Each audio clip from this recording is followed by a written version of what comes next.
Почитуван градоначалниче.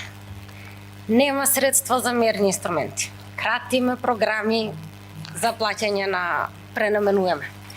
Меѓутоа, успеавте да најдете 1.900.000 евра да додадете на ставката за Агенција за привремени вработување. И од постојните 5 милиони да станат 6.900.000 денари. Која е потребата од сето тоа? Меѓутоа, сега не прашувам за потребата од вработување на луѓе, нели, за изготвување на решенија, тоа не го спорам. Јас зборувам која е потребата да се користат услугите на Агенцијата за привремени вработување. Кога имаме државна агенција за која што не плаќаме никакви услуги. Ви благодарам. Благодарам, повелете го. Благодарам советничка на прашањето. Значи,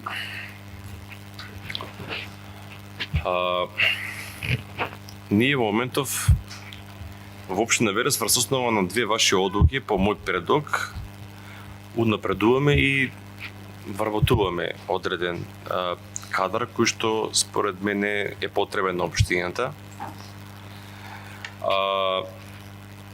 И јас се согласувам со вас и насоките се мои да не даваме пари на агенцијата, туку тие да си бидат луѓе вработени трајно, но верувајте дека во овој временски период не можев тоа да го реализирам со таа динамика што сакам.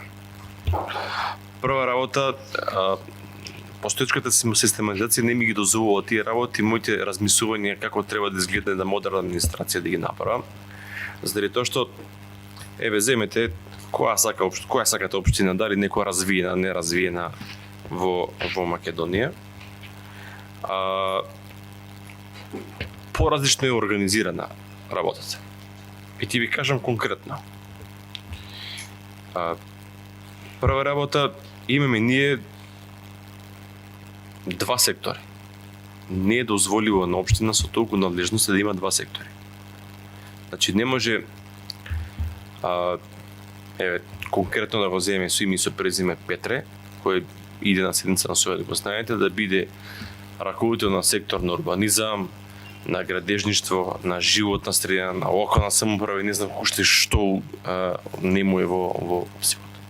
Во описот, моето размислување е дека треба да имаме повеќе сектори, да имаме и раководители на сектори и да имаме повеќе оделенија, се со цел да се фокусира работата и точно се знае кој што работи. Пошто јас малку имам тука проблем да како се вика, определам работни задачи на некој пропуск кога ќе биде да го не можам да го лоцирам. Затоа се направени неколку работи што се направени, ние моментално и со донатор правиме анализа да видиме која е таа најоптималната согласно големината на општината, согласно надлежностите што ги има општината, да направиме на систематизација да биде како што треба, за да може и да си има конкретна задача оделението, но и доколку има пропуст да знаеме кај тој пропуст. Јас кога стапив на позицијата градоначалник, имаше три лица што се преку Агенција за привремени вработување и со денеска се тука. Зашто треба да им најме можност да ги ангажираме како што треба. Но да, има и луѓе за кои што зборував во изминатиот период дека се потребни. Има 3-4 луѓе кои претходно биле со години во општината, биле речеме избркани, ама тргнати на страна и тие се Многу се извинувам што прекинувам. Не зборуваме за потребата за вработување луѓе.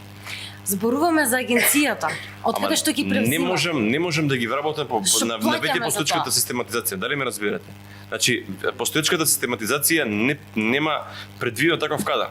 Значи, мене ми треба 4 луѓе со средно образование кои имаат завршено градежно средно.